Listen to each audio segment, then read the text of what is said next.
Okay, No, like I said, I've had nigga, shut the fuck up. That makes sense now. Shut the fuck up. You know what? You see this nigga? Sauce. You see this? You see this dude? You see this? How this dude does? I see. It's okay, bro. Listen, we do favors for the, We do. for the ones that we keep on the side. I understand. Hey, is there any more information on that 90 million? Nigga, I'm gonna fight all. Matter of fact, let me look at it. But I found something similar. You want to know who qualifies for the stimulus check? No, Google. Hold up, what 90 million? What are you talking? I'm sorry. Hold on. Here we go, right here.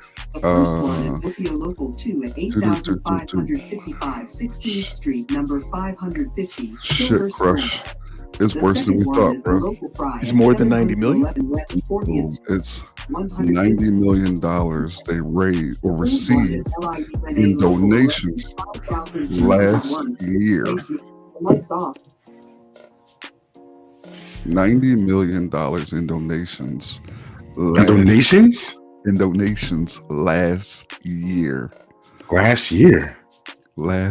And Ms. Rice listen, has been excluded apparently from things involving her son. But that's the whole thing. I don't even think she wants the bread. That's the thing. She doesn't even want the bread. Yeah, she's not. I don't think she's being irrational. Stop, Kate. No, not at all. I don't think she's being irrational at all. But the statements everyone made, from Tamika to Sean King, were so careful to completely remove themselves from the equation. It was hilarious. Los, what's up? Can you hear me? Yes, I can. Good evening. What's going on, man? Good evening. Doing well. I didn't know I was gonna drop right in. Yeah, you're good. All right. We were just talking a little bit. Give you a quick rundown of the show. What we'll do is we'll do what is called our black box letter, where we take a letter or a message from a listener and we talk about that for a brief bit. We'll get into the first segment. L, what did you think? What did you say you suggest the first segment should be? Gotta be Duante Wright. Okay, we'll talk about Duante Wright, and then after that, then we'll jump into your topic for the evening. Okay, all right. At the very end of the show, we do something called What's Up. What's Up is very, very quick. It's really just either words of wisdom that you have for the audience or something in the news that you think people should keep an eye and an ear open for. Okay? Got it. And then lastly, we give you an opportunity to plug yourself where you're at right now, your social medias, all of that stuff, so that we can get you out there. All right? Okay. All right. Yeah. So go ahead, before we even start the show, go ahead and finish your thought, Al, about that, about the BLM and the monies. Oh no, it hasn't been just simply Tamir Rice's mom, Samara, and Lisa Simpson, who's the mother of Richard Rusher. It's been most of the Black Lives Matter chapters. They've had a huge split where a number of chapters have distanced themselves from the global network and not just simply because of the 90 million. Before they got to the 90 million, it's been a disconnect. Like, I do organizing with many of the Black Lives Matters Philly folk, and they've been railing against the global network for the past couple of years because of the disconnected communication. They had this idea for this leadership structure for open books, because anytime you're doing any type of community work, any type of activist organizing work, one of the things you should be prepared for is to have your books open to the public. Because when motherfuckers is donating money to black folks want to know where that money is at. Every jot and tittle, every penny. Transparency is key. Transparency is key. If you can't show that dollar, I don't fault you. They will.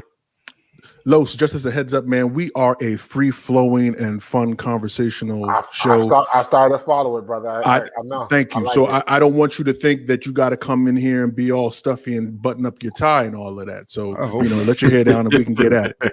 I was laughing at that last comment because I've been a politician. I've had to raise funds. And when you're raising funds with black people, you can raise funds, but if you show up with a case of beer that weekend or a new suit, they're gonna think they bought it for you. They're not gonna think they spent it on campaign flyers. They scrutinize that dollar. All right. So check this out, man. Oh, there he is already. Listen, man. Don't give a hard time. Okay? Just check this out. I know. Shut up. I know. See, there he is with the hands. So check this out. I got a message from a listener that inbox me, staying blowing listen, up. Listen, I get some of the weirdest shit. It's always sexual stuff. No. It's some secret marketing going on. Listen. Ho. Don't do that to me. Don't do that to me. You know my mother listens to the show. Don't incriminating shit on you, Come on, man. Dag. Okay, so I gotta, I think because I engage with the public more than you guys, I get some of the weird. But anyway, that's a whole other thing. So I got a message from a listener, and the listener was like, he believes that he is a side nigga, and he doesn't know if he's a side nigga or not. Listen, so your man's, he said he met this woman at his job, a friend through an associate of his, and he told the woman up front he's somebody, I think old boy said he's close to 40, if not 40 yet, and he's ready to settle down. So he started talking to this lady. They've been talking for a little bit, and then I think when he started to see things get a little bit serious, and I put that in quotations, he was up front with him, was like, I'm looking for someone to settle down with. I'm not really looking to play all these shenanigans, as the folks say. As you say. So what ended up happening is that he said they've been having this tighter relationship for about 6 to 7 months now, but it always seems to be the same thing. They have lunch, she'll pay, or she slides through at night to his house so he can beat the brakes off. But he has never been to her house outside of the folks that he works with or that they work with. He doesn't know her friends, and he knows about siblings but has never spoken or seen said siblings.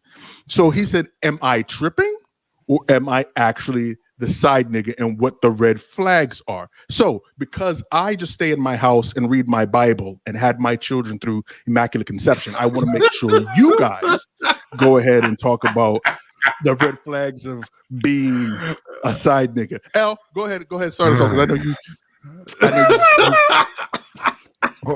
Al is perplexed. Okay, let me tell you the truth. I'm perplexed for 2 reasons. First off, the fact that this dude wrote us a letter about him being the side piece. That's right. Number one. Number two is, bro, why do you care if you're the side dude? You're getting... Okay, go ahead. Well, he wanted to settle down. He wanted to settle down, though. He said he wanted to settle down. That's what I'm saying. Yeah, he wanted to settle down. He's not in that zone. He's not in that zone. Hold up. Okay, why do you do this? You asked me. Why do you do this? Go first. I'm going first, and I can't. I wanted to finish.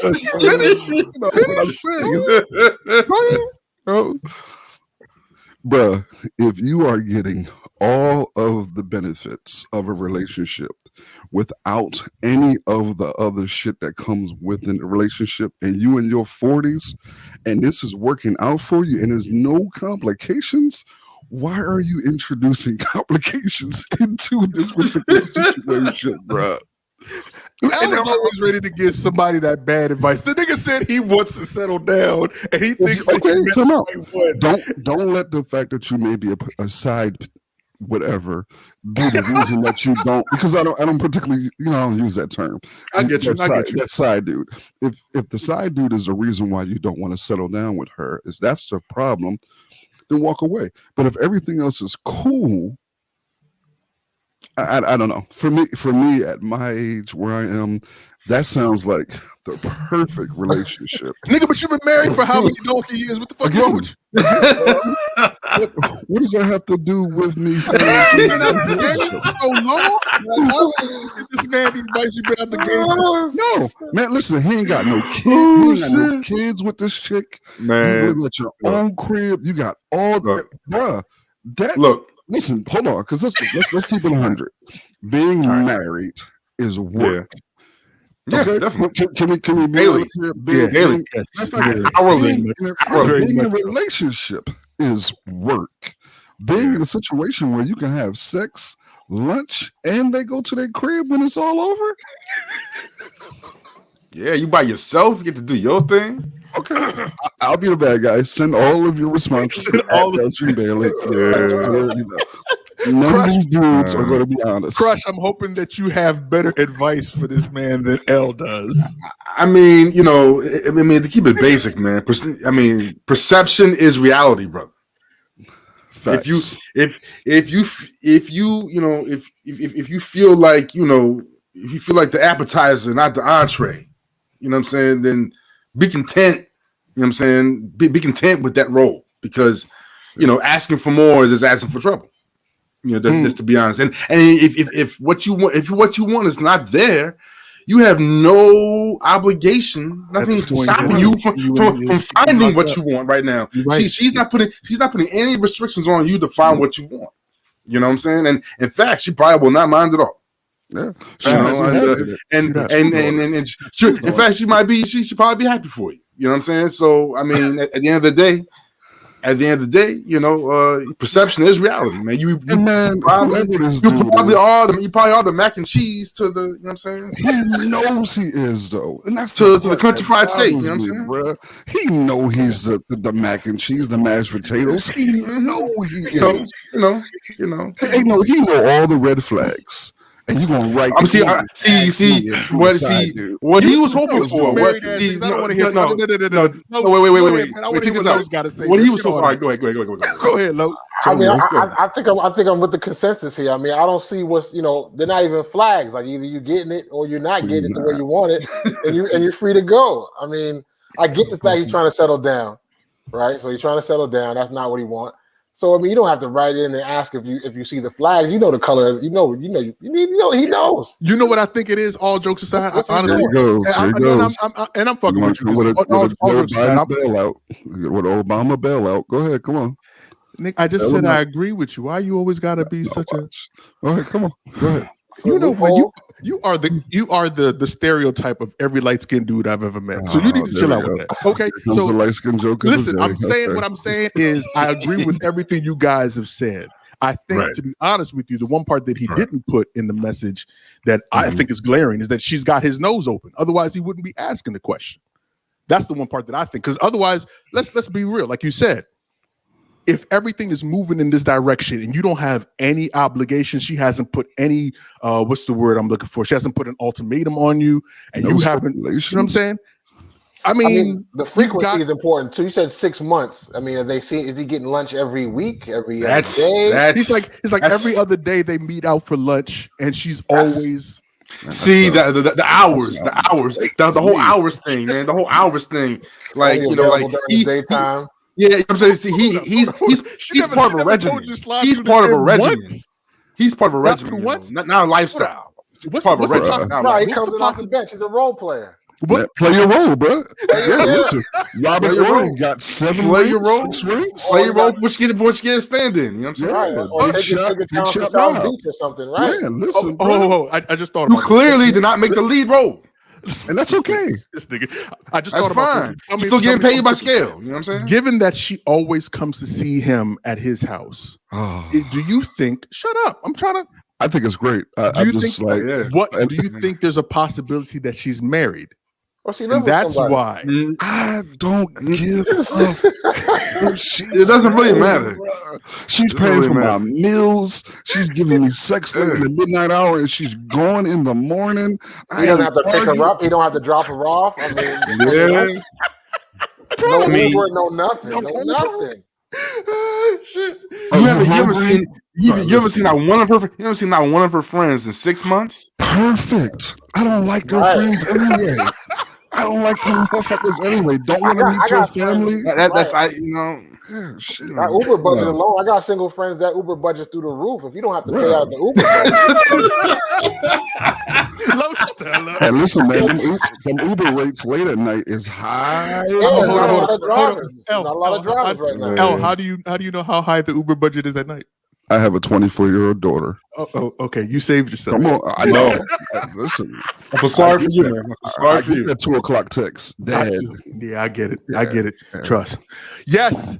Welcome. What's up? What is up? Back once again. It is the incredible In the Black podcast. And in case you weren't aware, this is a podcast dedicated to covering the current events and social issues going on in your Black world and covering it all from the perspective of three grown-ass men who always see the red flags. I am your host, Big O, Mr. In the Black himself. But you know I can never do this alone. Let me introduce the rest of the far side. Crush, say what's up. What's good, everybody? That's a perfect song for that segue, bro. She keeps passing me by. Passing you by. Yeah, no doubt. Mr. Bad Advice himself, L, say what's up. Oh, the fish? Listen, man. What's up, family? No doubt. You see we got a special guest with us tonight, Carlos Henriquez. Los, what's blessed going on, to be here, man. Blessed. I'm glad I'm in this fun conversation, man. No doubt. I know we started you off on a wild foot, but we appreciate you coming through.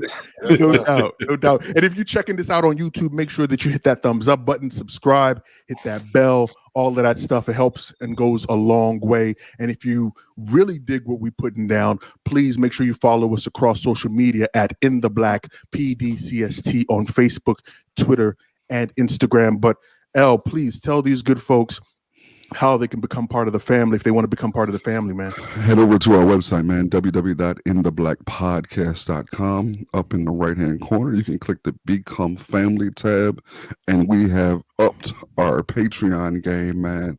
We got a number of tiers come through. You can be a homie, lover, hater, friend. There's red flags you'll see all over the Patreon. I keep telling you, everyone, white allies are welcome. You the reason for every single bit of hate mail we get, my guy. Every single bit of it. Or you can just do Cash App, man. $ In the Black PDCST. And for all of our new patrons, man, we sincerely appreciate all you rat bastards. You guys are awesome for the work that you do. Even though we really hate you deep down inside and we just want your money. You know, I mean, all the honesty is how deep the love is. We just lost every single. There's some love deep down in there. There is some just lost every single one. This guy dig deep. But before we jump into the conversation, L, let's go ahead and do the pies check-in, man. Hey, man, this is one of the most important segments of this particular show, man. Something that we've really instituted. We've been talking about our holistic health for a number of years now, and we do a PIES check-in. PIES stands for physical, intellectual, emotional, and spiritual. We go around the panel, we ask those questions, and you are able to expound on each one of those, or you can just say, hey, this week for physical, I'm a 5, and leave it at that. You go as deep as you want to, as light as you want to, and to show how it looks, I'll start it off. This particular week, physically, I feel pretty good, man. I've gotten decent rest. I really tried to up my water intake to make sure my water to coffee intake, that ratio is leaning more towards the water, bro. Right. It is. Intellectually, I'm good, man, because school is whipping my ass. These damn discussion questions, man. The motherfuckers, these professors want pages for a damn discussion page. 3 and 4 pages for some bullshit. Now, emotionally is where it gets a little different. This past week, I have not been good emotionally at all. With the murder of Duante Wright,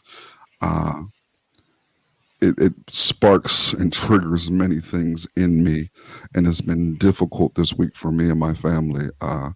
Spiritually, I'm decent. When I get in an emotional state, I think that's when I probably talk to God the most, even though I'm usually saying what the fuck is going on. But either way, we're having conversations. Nah, I can dig it. I can dig it. Yeah. Los, why don't you go next, man? So I like this exercise. Physically, I was feeling pretty good, except for when I was trying to figure out what shirt I was going to wear for this podcast. Wifey told me that I had on a striped Freddy Krueger joint and I looked skinny fat. So that kind of just took me right back down into the gutter. But I'll bounce back. You know what I'm saying? No doubt I'll bounce back tomorrow. I'll get on the hydro roll and I'll roll it out. Intellectually, I find myself being an overthinker. And I guess it ties into my emotional. I'm feeling a little edgy with the current news of what's going on with the Derek Chauvin trial, with what happened with Duante Wright. I find myself at crossroads where I have a mix of emotions between anger and edginess and distrust, and then I try to figure out if there's a solution for it, and that's when my mind starts to get into kind of overthinking mode. So I find myself intellectually busy that way.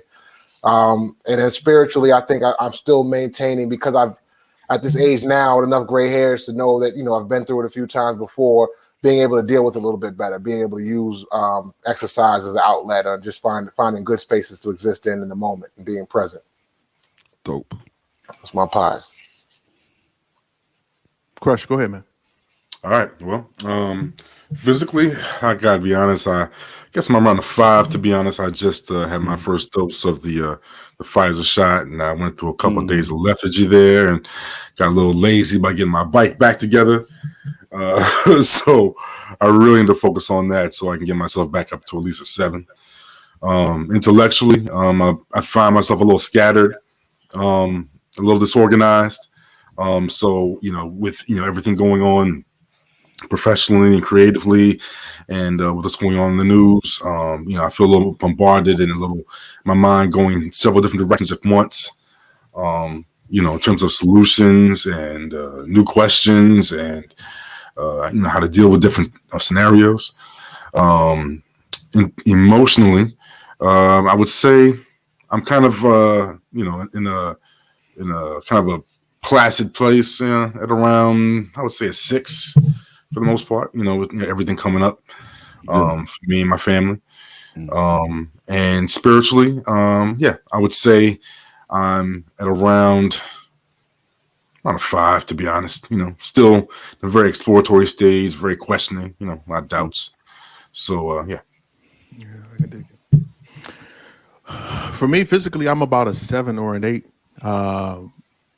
Trying to, like El was saying before, just trying to make sure to drink my water and get the sleep that I need. And these days, I don't know if I'm necessarily doing either one of those like I'm supposed to, but I'm trying. So there's that.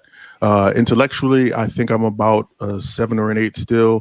Got a bunch of projects that I'm working on right now. So I've got myself very focused, and that's been a good thing for the first time in a long time, because I'm coming up on some anniversaries that I really don't, that I'm really not a fan of.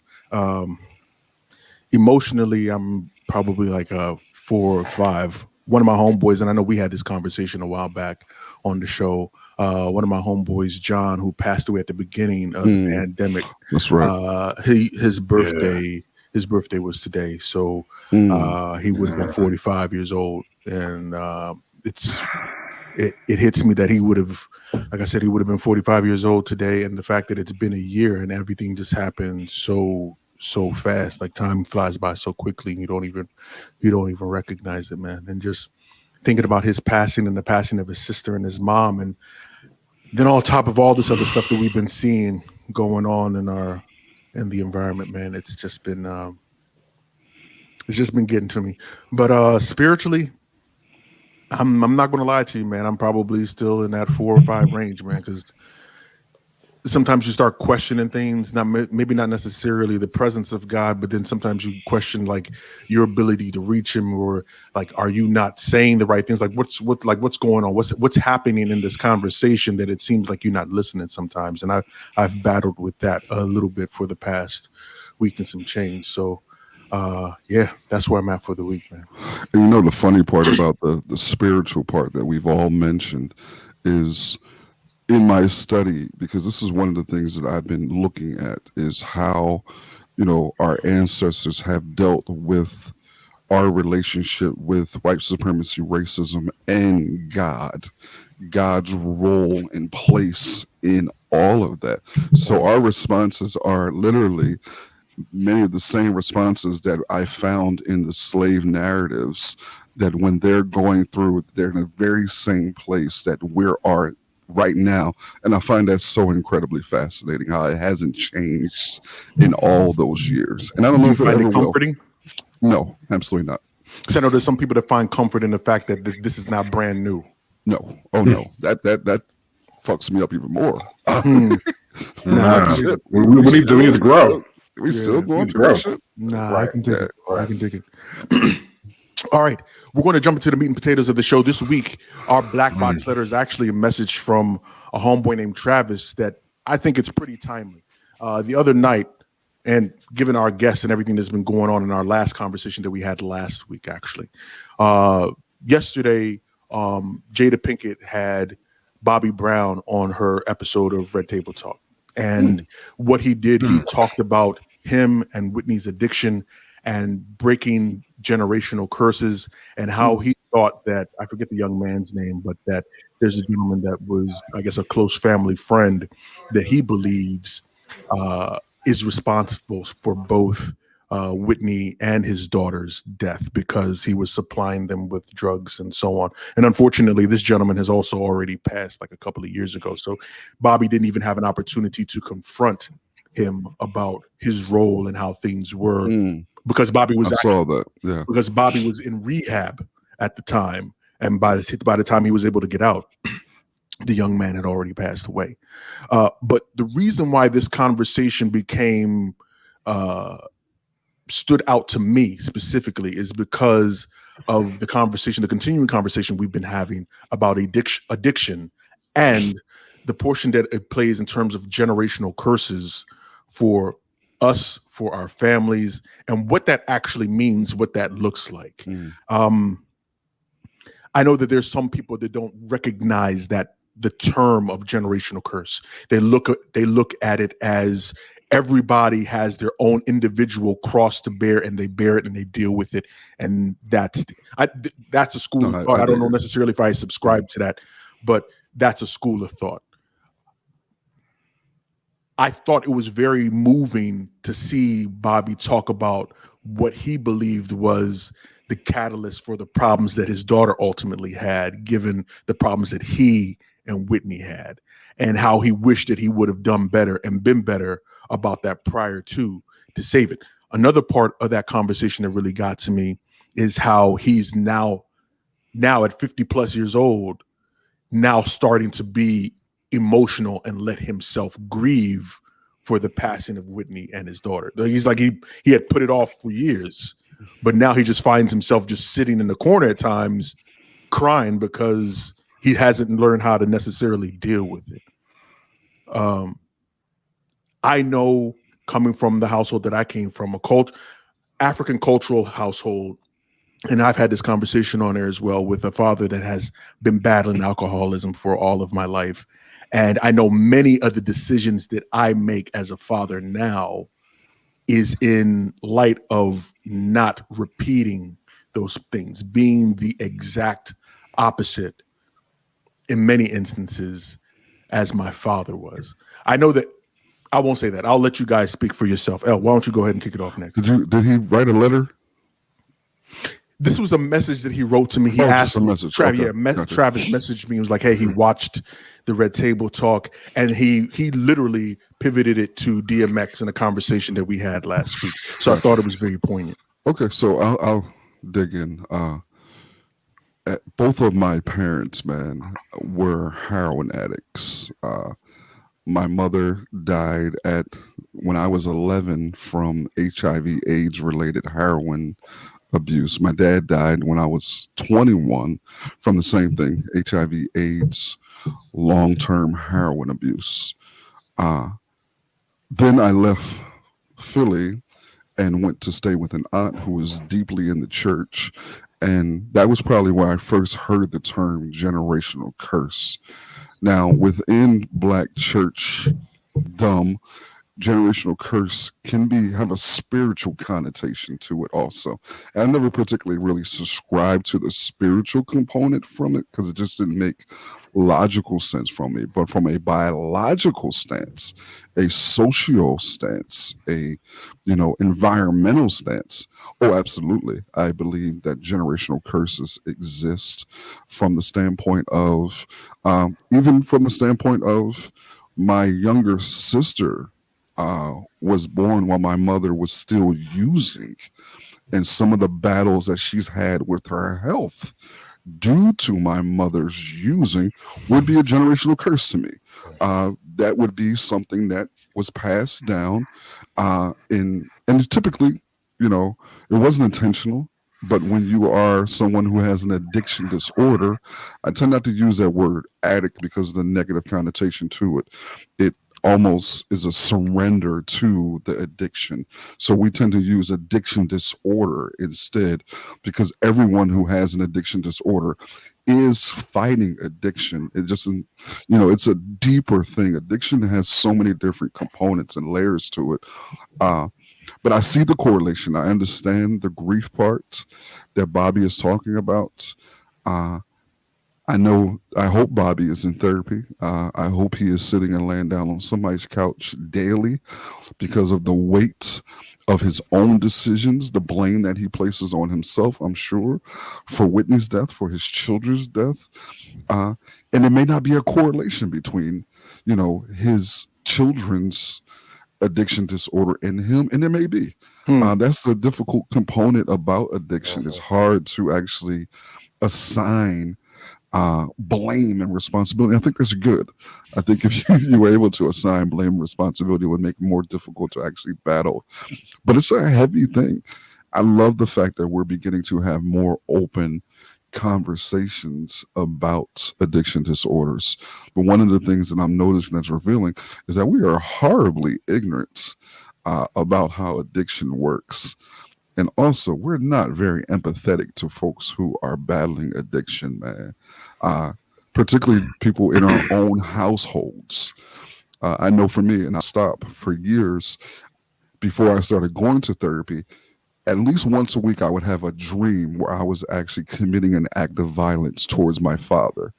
And when I get to therapy, it all came out that was my subconscious displaying the deep-seated anger that I had towards my dad, anger that I would never show during my waking hours, that only came out in my self-conscious.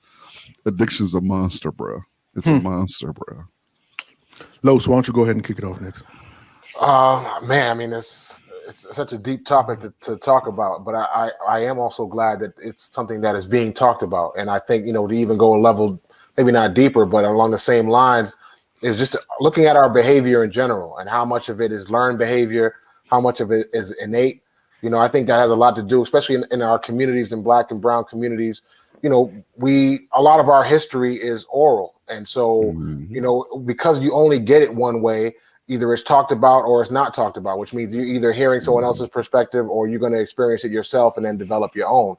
And I think there's pros and cons to both sides of that.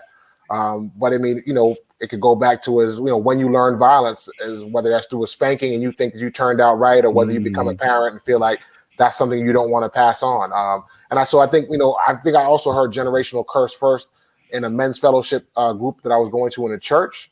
And it was really about, someone did something against God, and for 4 generations, the family was cursed. But as I was dealing with that, I was also dealing with the relationship with my father. And after going through therapy, I realized that there were things that I found out about him, starting with the perspective that I only know him from being his son. Right. You know what I mean? I don't know him from being his peer, a man of his age, a man from his time, or anything like that. So once I started to look into that and realize that these generational curses are also just learned behavior, I started to ask, my aunt and others, okay, what did he see as a boy? What was his relationship like with his father? Is he doing better than his father? And if that's the case, let me show grace instead of being upset about and anger about how I judged him. So just having those different perspectives on that we offer each other through these conversations, I think do a lot to highlight how we can break these curses, whether they are in fact spiritual or whether it's learned behavior that we've picked up along the way. Let's go. Crush. Yeah, I mean, I can definitely relate to a certain extent to the idea of these vices, these crippling vices being passed down from one generation to another. I did have an uncle who I didn't even get a chance to meet because he had passed away from a heroin overdose after taking one of my cousins over to California, away from my aunt. I saw how it impacted my cousins growing up, and I saw the lack of empathy in my family as well. So I can definitely relate to how that perspective can be fostered. But knowing my cousins and knowing them how they knew their father, I got to see a different side of the situation and what kind of things he was trying to cope with. And so, but at the same time, it was a coping mechanism that, unfortunately, one of them kind of normalized, and it kind of shows up in the subsequent generation in certain ways that none of us were prepared for. So yeah, I could definitely see the impact that these kinds of decisions can have, and seeing how, especially with Bobby Brown's situation, the compounding of what his upbringing must have taught him about his emotions, on top of his choices with drugs, even though it seemed apparent at one point that he was coming to terms with his drug use, but not to terms with the kind of man he wanted to be until after he lost everything. Everything. If you read his book, I mean, that shit is his life. Yeah, I mean, I'm saying, like, you can never tell what your eureka moment's going to be. But it's terrible there has to be this kind of tragedy, and then they had this much enlightenment for it. It's a bittersweet victory for him in a sense. Yeah. And it's a challenging topic too, man. Because on one hand, you want to be careful that you don't fall into the victim blaming, where you're saying, what about the personal responsibility? Why, they chose that thing. Yeah. And you don't want to absolve people of that, but I think you have to have the full picture, the context of it all. Yeah, there's a responsibility there, but there's also a whole biological, aspect of it where drugs change your body and make your body dependent on the drugs. So at some point in time, your personal responsibility, the ability to choose dwindles. And that's where I think that grace component has to come in. Yeah, I think before we learn that piece, though, we learn the disdain for the quote unquote decision, right? So we no matter where, I'm from Roxbury, where Bobby Brown is from. So we learned that, you're never supposed to be these things, although you're looked down upon. And it's not until you get to that point in your life where you see it up close, do you have even a chance of developing some empathy over that learned behavior that you picked up around the way. So my question for you guys then is this: how do you ultimately break that generational curse that we've been talking about? Because there is a strong possibility that to counter one behavior, you ultimately pick up another negative or detrimental, destructive behavior to try and run away from it. I know that for me, because of my dad's behavior and his drinking, I've become more rigid, a lot more rigid in my day-to-day interactions with people and even with my wife and children. And that's something that I did as a coping mechanism to try and not be like this dude. But it ultimately, and I'm putting my whole heart and life on Front Street here. Ultimately, I do it every week. So it causes, I know that in some instances, it does cause some difficulties with interpersonal relationships when you try to be one thing to counter another thing. So how do you ultimately break this generational curse then?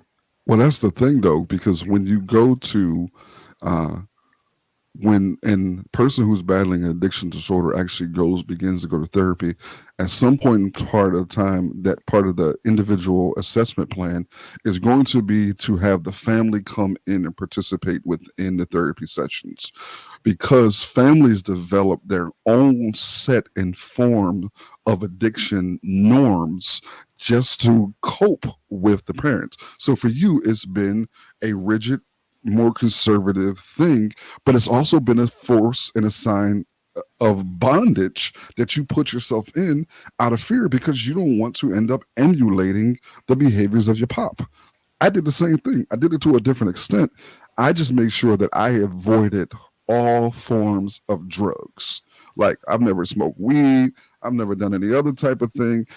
And I've always done it out of fear that addiction is so genetic that one puff, one thing, I'm going to end up an addict like my dad. That caffeine got you, though. And that's caffeine. That caffeine. Listen, man, that's a real. And that Mountain Dew. That's a real thing. That caffeine component. And again, so even with my caffeine or alcohol intake, I put stipulations and restrictions on how much I do, because I'm afraid of falling into that addict component. So I won't drink more than 2 to 3 cups of coffee a day, because I'm afraid that if I drink more than that, I'm going to develop a dependency. So I'll pick certain days that I'll drink alcohol, and it's certain alcohol that I'll stay away from, because of that. Oh my God, I don't want to end up in that component. Yeah.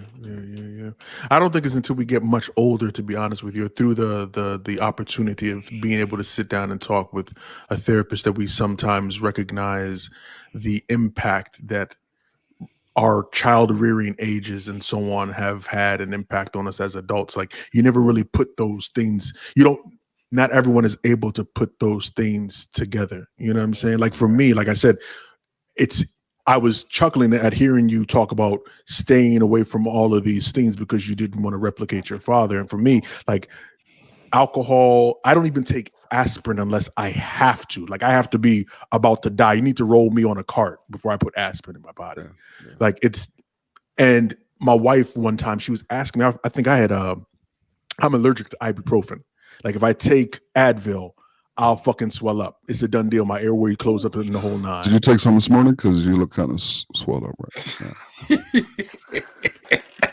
Your face is kind of puffy. I just want to make sure that it's not. Or is that your third sweater? That's your neck looks crazy tonight. That's dark skin jealousy. Sons of it. I don't want to say nothing. I thought he had a lanyard on. One of those, I know. What's this linebacker shit going on here, man? What the hell, man? Hold on. Let's get the padding out. Jesus Christ. Close.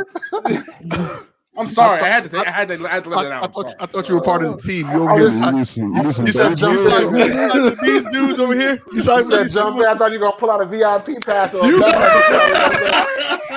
in here. That's what I'm talking about. My hatred for you has elevated immensely. Bro, that's real shit, but the impact that our families and our child rearing and all those other things has on us, like, it takes some real introspective to be able to say, okay, this is it. This is where it comes from. And ultimately, am I willing to get some sort of help for it? So nope. No, man. A lot of folks ain't willing to get the help, bro. Yeah, that's just facts, bro. Yeah. I think a lot of people somewhere in their mid-20s begin to figure out the ideals and the ideals you want to adopt and the traits you want to oppose, from your upbringing. I mean, whether consciously or subconsciously. Yeah. You do it a little more consciously, I think, in your later 20s, it seems. But once you start to identify those things, but sometimes sometimes we reject the wrong things and not know it and not realize it until it's too late. Yeah, no, you're right about that shit. Travis, I appreciate you giving me the message. I don't know if this is t-shirt worthy, but I'll think about it. He don't get no fucking t-shirt for this shit. I'll think. I'm not mean like Elgin. I'll think about it. I might send you. Yeah, it's hard to get a t-shirt, huh? Travis ain't getting shit. You know what? Send that 40-year-old dude who's colorblind. Yeah.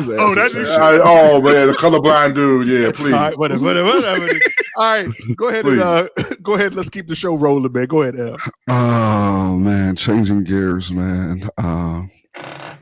Duante Wright, man.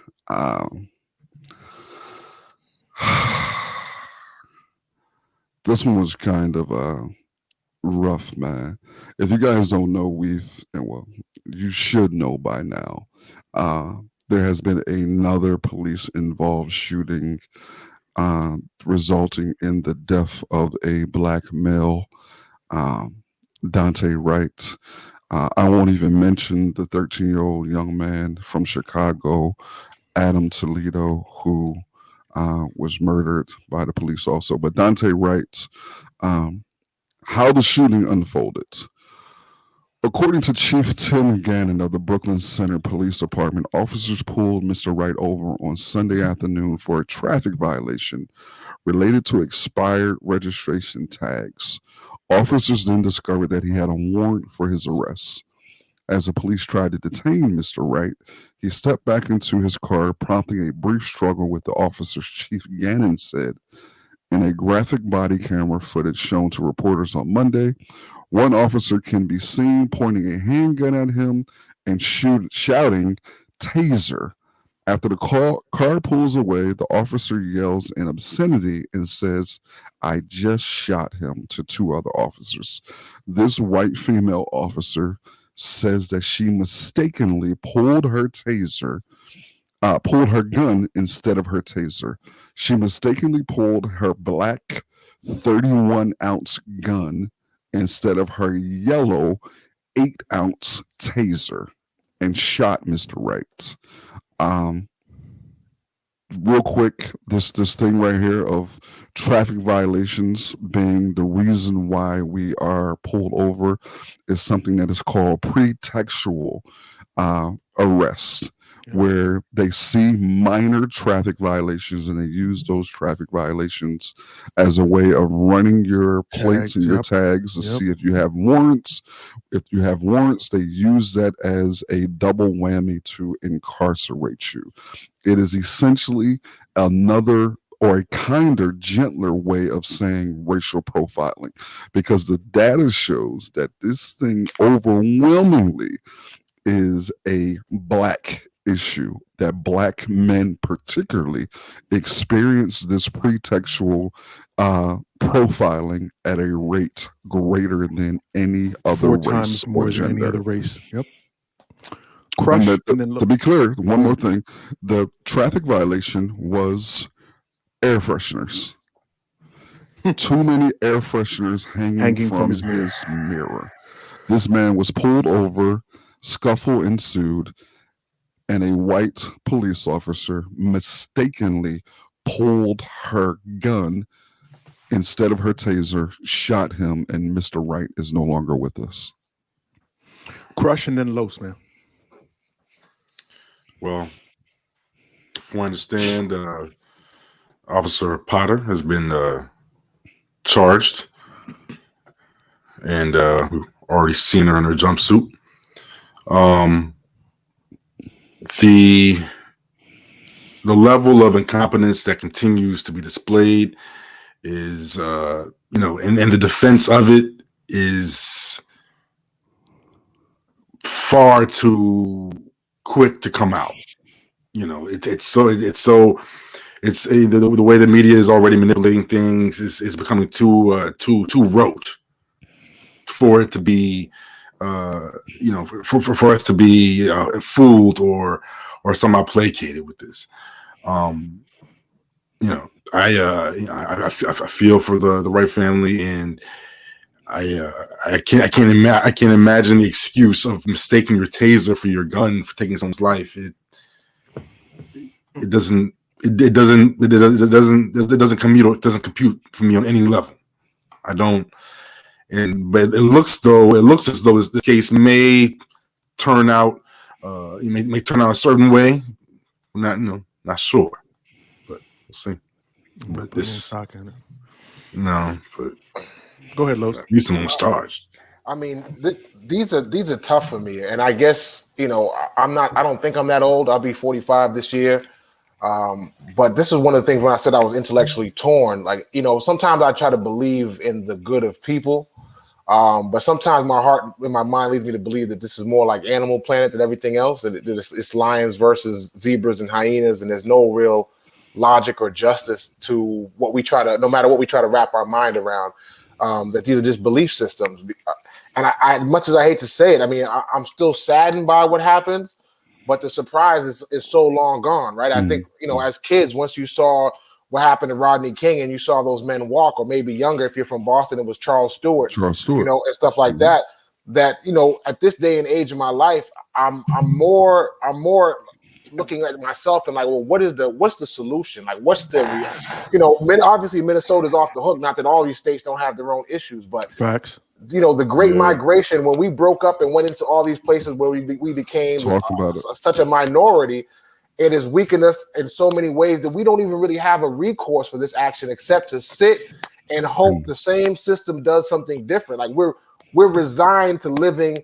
To resigning to insanity, our own insanity plea, right? Like we hope the press doesn't slander him before he gets his day in court. We hope the jury does the right thing. We hope his colleagues arrest him, and and for every one that we might get, there was 55 that we didn't get that never made it to camera. That it's just lose for me, man. And I struggle with it more and more. I become numb to it and angry to it, and I don't really understand what else we are going to do to get to our next level of resistance.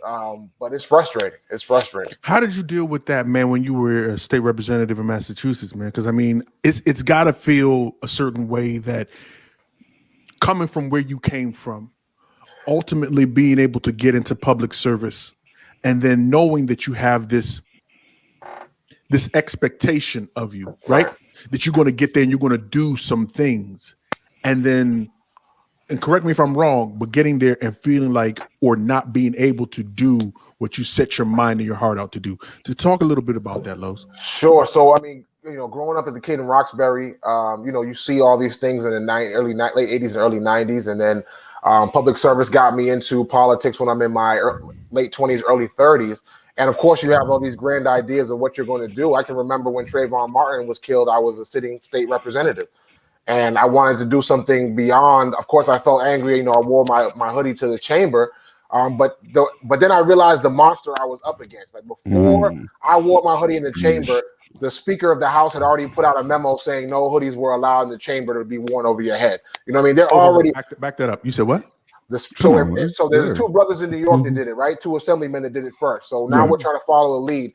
In the Massachusetts State House, the Speaker had already caught wind of that. And to make sure that it didn't happen in this house, had already passed a house rule to make sure that we could wear the hoodie, but I could not put the hood on my head because it would have broken the dress code for the chamber. Wow. So when you start to see how organized and how far ahead this enemy is of us, that no matter what we do to resist, and so, now I'm looking at the books to make sure there's no stand your ground bill coming to Massachusetts, and there certainly was one coming. So now it was like getting to raise people's attention who were never looking at a bill like that until this young man is killed.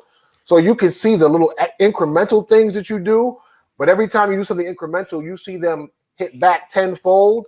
You realize how far ahead their vision, their action, and the will they have behind what they'll enforce to keep their power.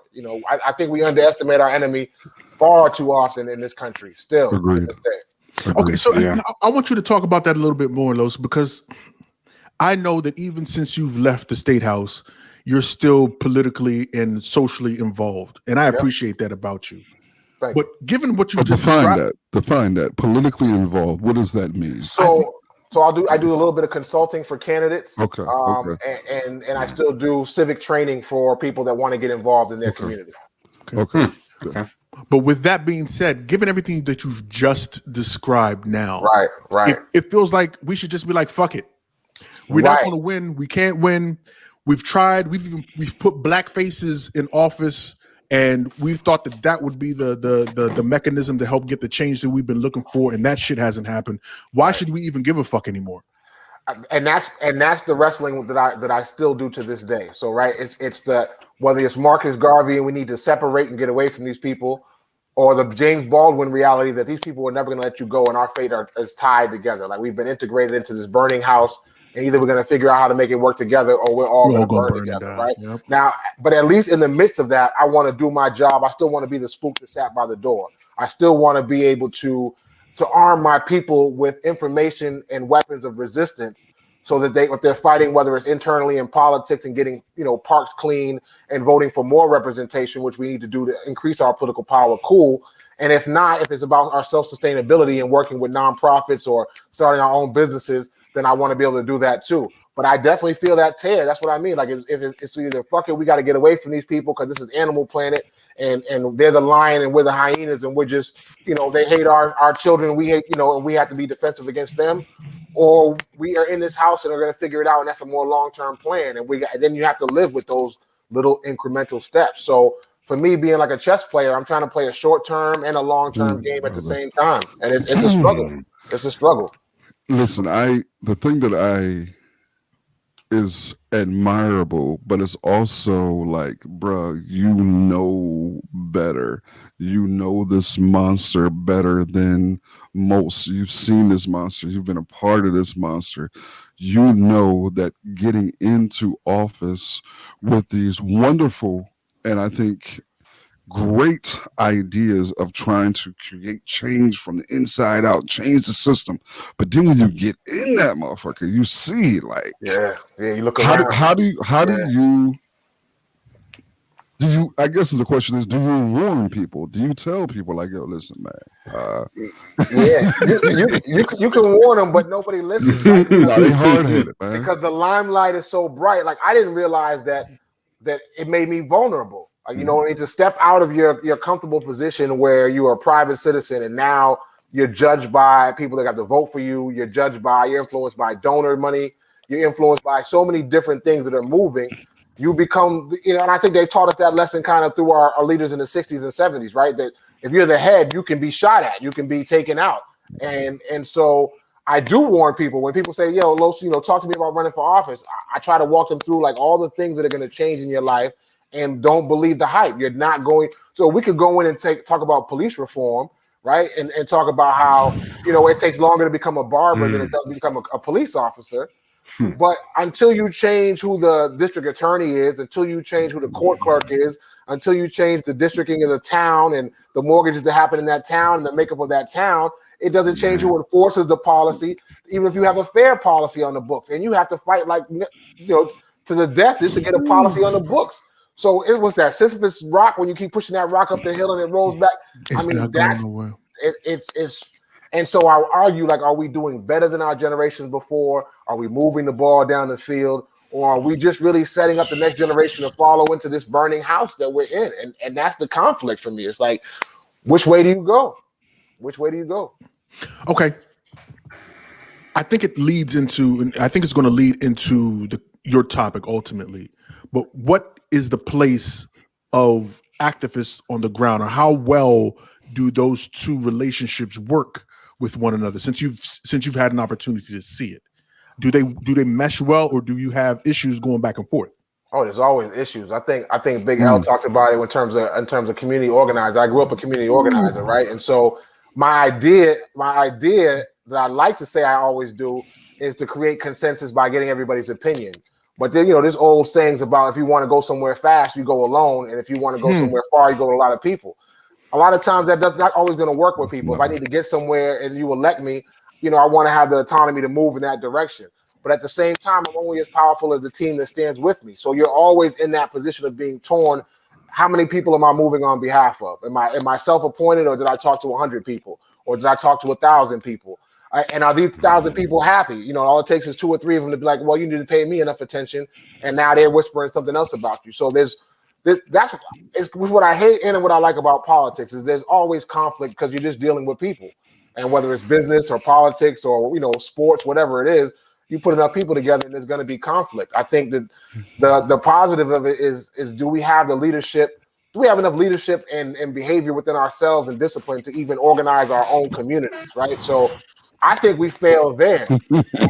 Before we elect the black presidents and vice presidents and governors and mayors, if we can't agree with our neighbors who shouldn't get shot, who shouldn't get beat up, who should be respected, and and what happens when someone isn't, if we can't come to that consensus in our neighborhood, then how do we lead beyond our neighborhoods, regardless of what title is bestowed upon us?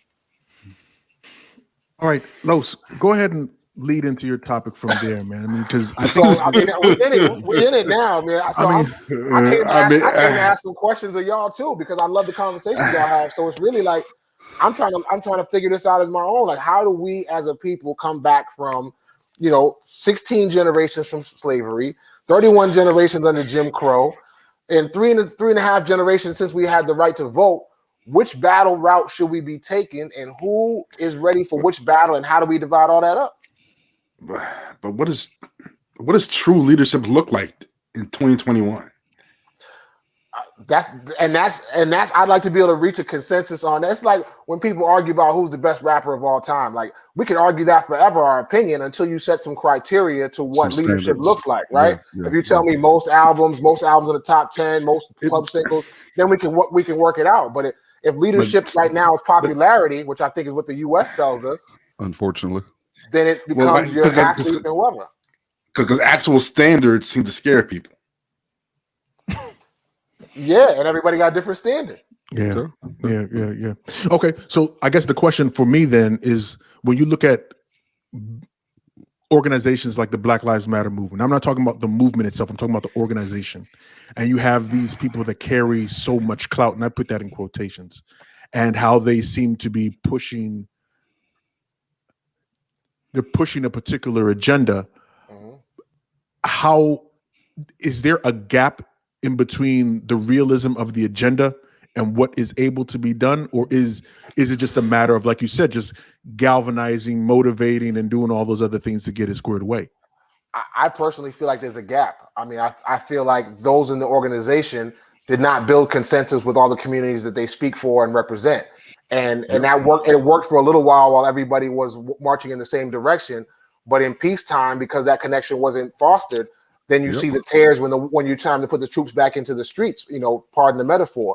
And I think that's the problem with leadership is it's a constant relationship that you're supposed to have with people if you want people to follow you. And without that being fostered, I mean, so you've capitalized on, I think about the Martin Luther King and Malcolm X, right? That's what they teach us as the big social movements. Sure. And they always credit those in front of the movement. But they didn't have social media. They didn't have, big donors. It was really the thousands of people that are passing messages word of mouth and calling on the phone and handing out flyers. That's the real organization. And those are the people that are building consensus. And I think it's easier for us to miss that now than it was 10 or 15 years ago, because now it's who's in the spotlight, who is media recognizing, who's behind the microphone. And it's not the people. And I got snobby about it at one point. I'm like, I've been elected official, I've been an activist. These people still marching in the streets. The people that are marching in the streets are sometimes more active than the people that are standing in front of the microphones. And that's their first introductory into it. But there's not a lot of connection, and there's not an action plan. Like, what do we take away from our gatherings when you have a 1 million man march?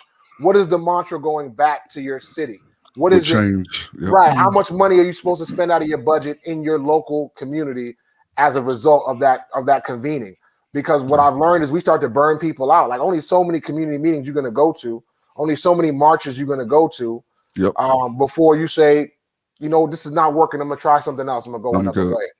And I think that's what we're seeing with this movement as well. If it's not sustained on the ground, then it begins to dissipate and people go their different ways. And it's funny because Kwame Ture actually said that it's easier to actually organize than it is to mobilize.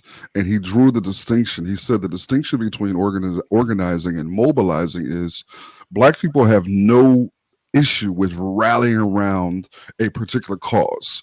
We see that the other day where the white dude was harassing the young brother, and then the next day, everybody showed the whole entire block showed up. We have no issue with organizing those type of things. Our struggle comes in to actually mobilize, to turn that particular situation into a movement, a sustainable movement to prevent that sort of thing from taking place in the future. So the distinction between Malcolm and Martin is just about every place that Malcolm left after he got finished giving a speech, he left a mosque. At every place, he left something rooted there. And that has a lot to do with their religious component. So it's not a slight towards Dr. King, but that would be a distinction there, because when Dr. King gave a speech, he was on to the next one. It was just the difference between the organizing and the mobilizing. We're great at organizing. We are horrible at mobilizing. I don't think we need leaders in the traditional Malcolm Martin Marcus sense. I think we need to have more of a level type of leadership where you have a round Justice League type of table where everybody has an input, and we need to have solidarity along differences where people have different views. If you're an assimilationist, you can bang with an integrationist on some things. You don't have to agree on the core principles, but and again, using Malcolm as an example, Ballad of the Bullet speech. What does he say? I'm a Muslim. He's a Baptist. He's this, he's that. But we all have the same enemy. And when we can agree that we have the same enemy, and it's a whole lot of motherfuckers don't even agree that we have the same enemy right now. So yeah. This is a good part. So I think the next question that I have, because you guys brought some very salient points, right? The next point that I have, I think, is how do we necessarily say that we're going to trust the movement? Because we've got a lot of issues that have been happening now with the Black Lives Matter organization, global organization. I mean, Tamir Rice's mom has been beefing with what's old girl's Tamika Mallory for how long? And I think the voice and the voice, I'll say the voice that Miss Rice has been pulling up has been getting louder and louder. So it makes sense like, okay, well, we want to make this change. We don't want there to be another George Floyd. We don't want there to be another Duante Wright. But the organization or the movement seems to also be corrupted. So we're battling from both ends. Like, you can't trust the movement and you can't trust the politicians that are supposed to be helping us to make the change. Yeah, I mean, I think the dependency is a motherfucker, right? And we're so codependent and interdependent upon each other. I think that what builds trust is honesty. And I think to some degree we have, we talk honestly when there's a few of us, when we're behind closed doors. But the truth of the matter, and that's why I say I keep going back to Animal Planet, because the truth is, are we going to stop violence? Are we going to stop white people who have been killing people in just this half of the hemisphere for 500 years? Are we going to pass a bill or march in a certain city that's going to make them stop? I don't think so. So I don't ever want to raise any money under that pretext that it's going to go to prevent that. I mean, I think if we start to be really honest with our goals, and that's, and it every time I start to think of it, it scares me, because even if I start to think about a self-sustainable town or neighborhood, you get into the Black Wall Streets in Tulsa, and you think about that they had everything covered except for defense and military, right? So we still a level behind. That monster is still looming in the background. Like, even if you become self-sufficient on this continent or even on another one, they have things and people that will come get you for it. So we have to be honest about what we're really trying to achieve. And I think if we start to separate out our circle of influence from our circle of concern and start to focus more on our circle of influence, and sometimes that might just be our nuclear family or the four houses around us, maybe we're not ready to be hashtagging it everywhere and marching on different cities when we don't have our home cities and putting that energy into our home cities and neighborhoods to find that consensus among our neighbors yet. I think that's fair. Yeah, definitely. You guys are making me feel very pessimistic about this. Bro, listen to the reality of it, bro. I want to be a breath of fresh air coming on this show, because L's always being Mr. Debbie Downer and shit. You came in here, you guys are on the same wavelength and shit. I'm like, God damn. Yeah. I mean, listen, man, when you out in these streets actually doing community organizing, I'm telling you, the top 3 question that I get after every event or rally is something to do with money. I'm telling you, how much money was spent? How much money did you make? And Los mentioned the honesty component. There has to be a deep level of transparency. Like, you got to almost volunteer. Yo, this is how much money we've made. This is what we did. Because Right. We have such a deep-seated distrust. We've seen our leaders get co-opted.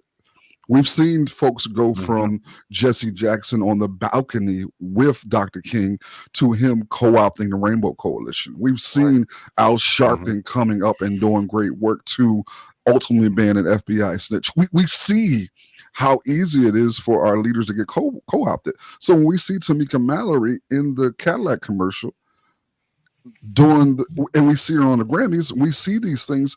It's easy for capitalism to, because we live in a capitalistic society, folks is trying to get the bag, and there is no quicker way to get a bag right now than off of the blood of dead black folks. Never has been a quicker way in this country. Facts. Never has been.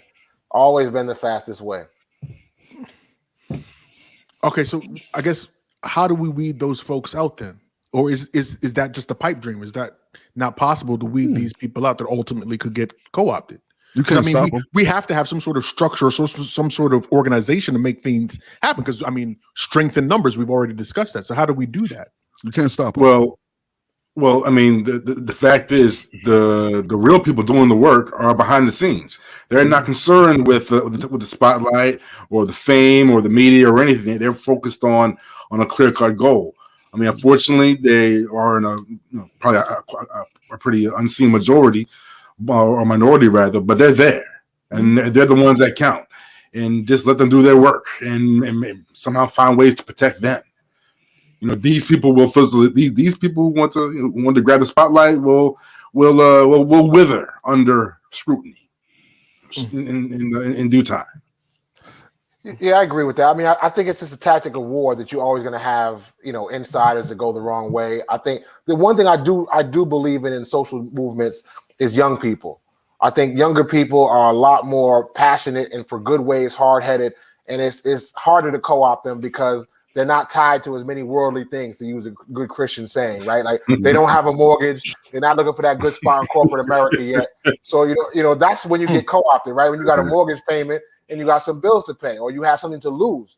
If you're 19 or 20, most social movements, whether they're military or socially based, they're led by young people because they have that vigor. They have that, they can follow their passion. So I find myself trying to pour what I have into young people. And hopefully, it might arm a couple of young cats, earlier than I got hip to it, and they can at least start to change it in their communities. But I think, it really, we really look at the psychology of America, black. We know ours, right? Especially gentlemen that are talking so openly about therapy. You look at your own life, you can then look back at the generations that we go through. When I talk about us underestimating our enemy, like imagine what we know what it's like to grow up under slavery, our ancestors under slavery. But the flip side of that coin is a hell of a drug too. To know that to be raised to always be right, to always solve things with violence, from Yosemite Sam to the cowboys and Indians, for your genocide to be hidden in heroes. You know what I'm saying? Like that's a mind fuck. And I'm not giving them carte blanche to say how they are, but they need just as much therapy as we do if they were to undo all the pathologies that they've gained over this same 400-year period. And that mountain is huge. And it's in everything. That mountain is in everything. Your religion, your education. It sits over your economics. Everything. Your own psychology, right? Yeah, that's why it's so easy for our leaders to get co-opted, man, because again, one of the great things that we see is we've always had great leaders who believed in doing the work for the people, whether we agreed with their philosophy or principles wholeheartedly, whether it was WDB, whether it was George, whoever it was, we always had leaders. But again, like Los brought up earlier, every time that we put a leader in place, they have already looked 10 steps down the board to put something in place to sidetrack them. COINTELPRO, we've seen it. We've seen the war on drugs. We see Nixon do it when he instituted and gave all that money to nonprofits. Reagan put that shit on steroids. Yeah, it's like, we see it, man. That's the game. Yeah, it's a goddamn shame. And if we sitting around and we can think of it from sitting around analyzing it, and this is what all that they do is sit around and fill in rooms thinking of it before we think of it. You know what I mean? What did Three Stacks say? Man, they made them gats. They got some shit that'll blow out our back from where they stay at. You know what I mean? Like that's That's a whole nother world, man. And he looking for good news, bro. They putting spaceships in space, and they building things that, you know what I'm saying. Look, I already told you my emotions was on a number 5 and 4 and shit. You guys, I'm trying to hold on. Man. I can't lie to the folk, man. Nah, it's rough man. out here, man. That's what we're here for. Right. That's what we're here for. We can't do it. Y'all have the good conversations, man. So I knew I was going to be coming for a good conversation. I appreciate it. No doubt. All right. Right about now is the time when we'd like to give you little tidbits of news or words of wisdom that you can take with yourself into the week. So we'll let our guests go first. Los, any words of wisdom or news that you can go? What's up? Yeah, I guess I was kind of balance all that heavy stuff we just laid out there. And really trying to keep a balance. You know what I mean? I spoke about kind of being torn in between, thoughts and living. And I think often our thoughts will lead us into the past and lead us into the future. And I think that usually either brings us sorrow and pain, or rigidness and a sense of control for how we want things to be. But I find in my personal day-to-day practice is trying to be in the present, because that's where I have the most control over things. And I find the most peace there. So that will be my tidbit and takeaway for the week, is try to be in the present no matter what all the things that are going on around you. No doubt. Good. Crush, what's up, man? Oh, man, that's when I send a quick shout out to Mr. Nasir Jones, who, as an early investor, Coinbase of a Coinbase IPO, his stake is now worth an estimated $40 million. And the currency exchange was valued at $99.5 million. Okay, all right, shut up. Damn, you just stepped all over my man. Right. Yeah. I thought it was feedback. I was like, dark skin savages, bro. I mean, look, I'll admit, I'm a stock and investment baby with this. I'm still learning, absorbing it all. And I'm definitely taking good examples from some of the cats I grew up on. So shout out to Mr. Jones. Yeah, don't listen to Sean. I hate your goofy ass so much. Yeah, I'm not getting no advice from that guy. I hate your goofy ass so much. Al, what's up, man? Man, you know what? I wish I had something pretty decent and inspiring. But 2 questions have really been sitting on my spirit here the past, particularly with Duante Wright and with the young brother Adam Toledo. From a Black perspective, for the Black community, 2 questions. What does justice look like for Black folks in America? What is justice? Because we can't trust the system to investigate the system and prosecute the system and incarcerate the system. System's built to sustain itself. Yep. So what does justice look like? And what does peace look like for us? That's a heavy fucking question, my guy. Yeah, that's a heavy too, yeah. That's a heavy fucking peace. Dude, I don't think that we know what peace looks like. So we've been living in warfare for how many fucking decades, man? Or justice. Or trauma, or just we've been living in trauma, and the ICU for the past 40 years. I don't know what justice looks like, man. Right, it's been sold as revenge, is what justice always seems. Yeah, whether right or wrong. That's what they fear the most. Shit. Well, what's up for me this week, man, is that recently there was news that a former Buffalo police officer, her name is Carriel Horn, that she went to court and finally was able to win back her pension. Now, why is that an important thing? Carriel Horn, back in 2006, was on the beat, and one of her partner at the time was arresting a suspect, already had him handcuffed, and choked him, almost choked him to death. She tried to stop him initially, and it got to the point that he was so aggressive with the choke that she basically had to lay hands on this dude to get him to stop choking the suspect. The entire system raised up against her and fired her for aggressive, I forget what the term is specifically, but it's essentially unwarranted and aggressive assault against another police officer.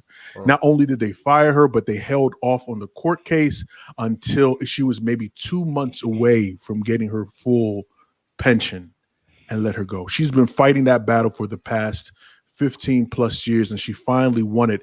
They gave her back pay and including her almost $1 million in pension that she was owed because of this foolishness.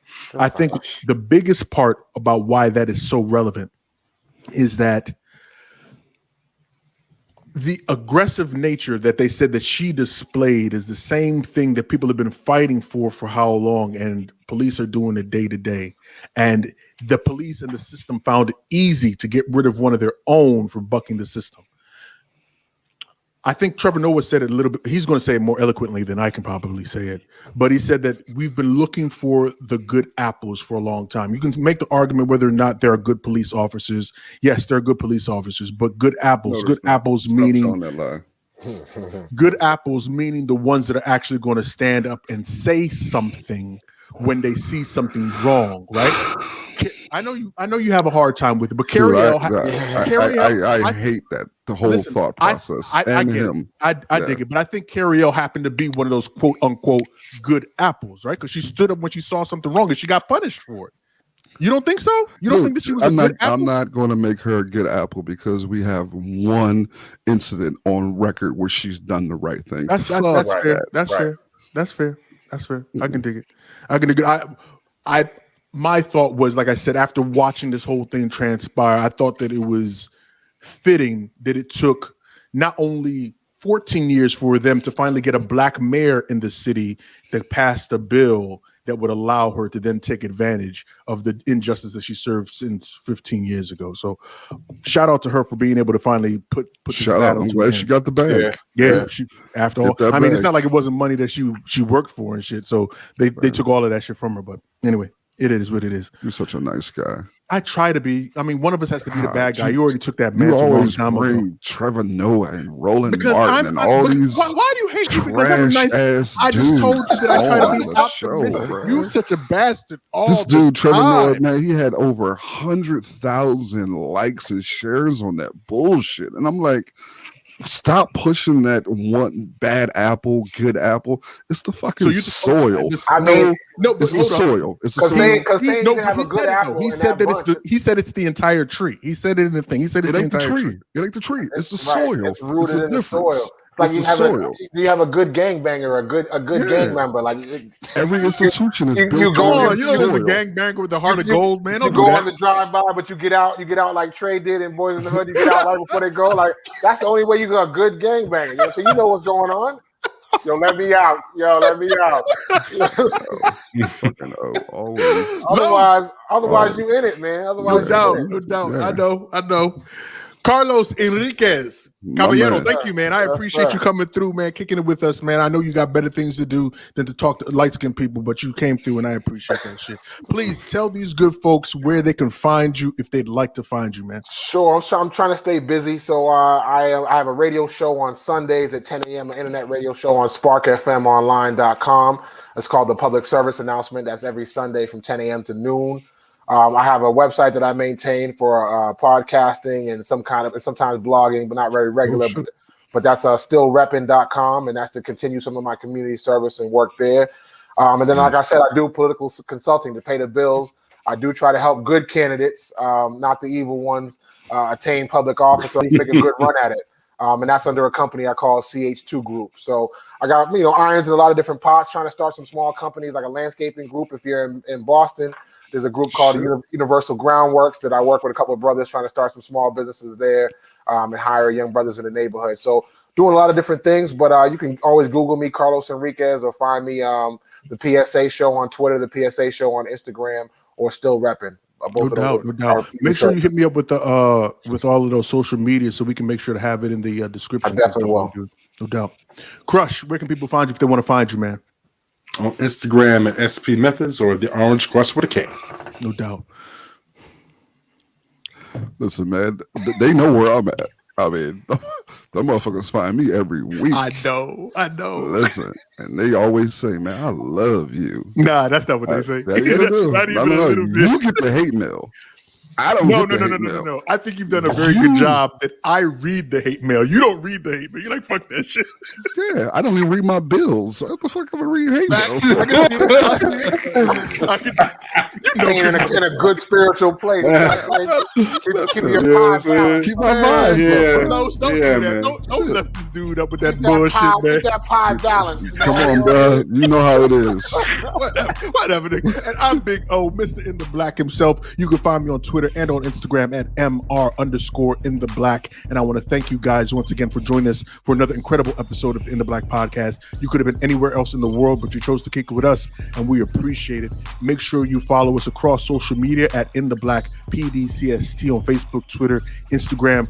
I know that you love the conversation. Come over and become part of the family. Go join us on Patreon and support independent black media too. But as always, until next week, informed, intelligent, in the black. In the black. Peace. Peace.